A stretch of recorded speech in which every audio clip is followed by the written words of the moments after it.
Alright, so I want to show you a few things that are important for you to access an assignment on Schoology. So the first thing is actually not even on Schoology. You need to make sure that on Google, so on Google type in the search bar, type Google or type Gmail. You need to make sure that on your Google account you are logged in with your school email. If it's logged in with your personal email, when you go to Schoology, it's going to think you're like two different people. It's not going to work. You need to sign out of the personal email that you have and log into your LAUSD email. So make sure that that one is selected. And then you're going to open a new tab and go to Schoology. Go to our course or whichever course you're working on.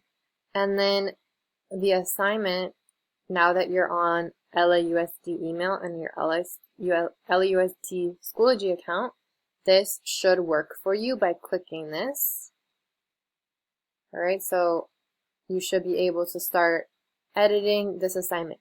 If for some reason it says access denied or is not even visible, this option right here, what I'm going to have you do is use this attachment. So it says use if the other one doesn't work. So if this is not working for you, you're going to use this. You're going to click it. It's going to automatically ask you if you want to make a copy.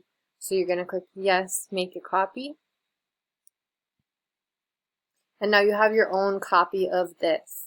Alright, so you can work on the assignment like you would normally do for this assignment.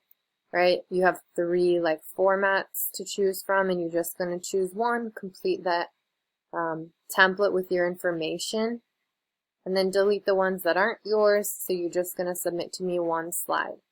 One thing though is if you had to use this link to complete the assignment, when it says submit on this side over here, you have to click File, Attach, and you have to attach it from your Google Drive, and then you need to find this assignment. And remember, that's the title of this assignment. So if you want to rename it About Me Slides and then put your name. Alright, so when you hit submit, it's not automatically going to be there like it would if you were able to get this link to work. So if you used this to create and work on your assignment, there's just one other step that you have to do when turning it in. And again, File, Attach from Google Drive, find it, click it, and then submit it.